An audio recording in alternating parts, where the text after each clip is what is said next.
To witness the final hours of one hip-hop icon is incredible enough, but two? Against all odds, it can happen. Just ask Marlon Wayans. The drive-by murders of two of the hip-hop industry's most beloved players shook up fans in the mid-1990s. On September 7, 1996, 25-year-old Tupac Shakur was leaving the home of hip-hop mogul Suge Knight in Knight's BMW. Shakur had just attended a Mike Tyson boxing match at the MGM Grand Hotel in Las Vegas and was en route to Club 662 when a white Cadillac pulled up beside the BMW.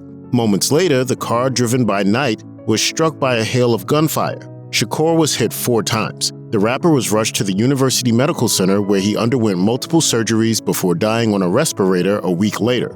Scarcely 6 months later, on March 9, 1997, another murder made national headlines. Prolific East Coast rapper Christopher Wallace, also known as Biggie Smalls, was leaving a party in Los Angeles when his SUV stopped at a traffic light. Gunfire erupted from a newer model Chevy Impala, with bullets striking the rapper, who was sitting in the front passenger seat.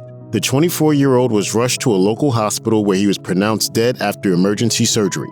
In the years since the deaths of Shakur and Wallace, several conspiracy theories have been peddled about their murders. These accusations aside, one friend of both young men who later revealed that, coincidentally, he had encountered both of them moments before tragedy struck. In October 2022, actor and comedian Marlon Wayans made a guest appearance on The Late Late Show with James Corden and opened up about his friendship with both Wallace and Shakur.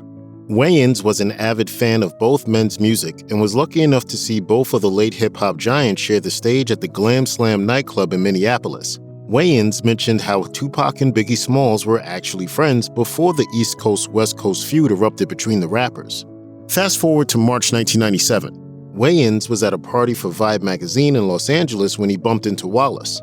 In the interview, he shared the meaningful words that the rap legend told him that night. He was like, yo, I'm proud of you guys. You know, your family, I like what y'all doing. You know, y'all legend. According to Wayans, Wallace left only minutes later and took his ill-fated ride in the SUV. But this was not the only time that the star would find himself in the company of a rap icon only moments before their murder.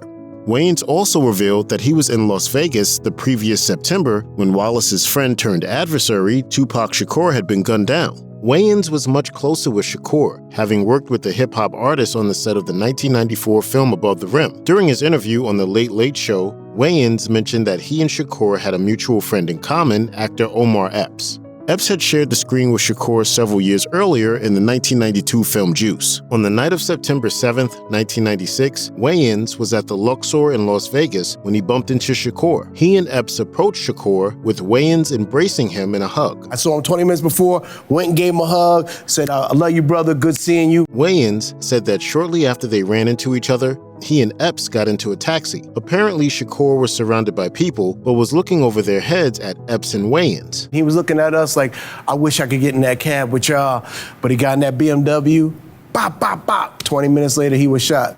20 minutes later, Tupac was shot 4 times. Wayans told Corden during his interview, I love them both, miss them both, and yeah. To date, neither the murder of Tupac Shakur nor Christopher Wallace has been solved. There were many witnesses on those nights, but 25 years after the shooting, none have shed any light on the matter. One suspected shooter, who denied the accusation, was shot to death in a gang-related altercation nearly 2 years after Tupac was killed.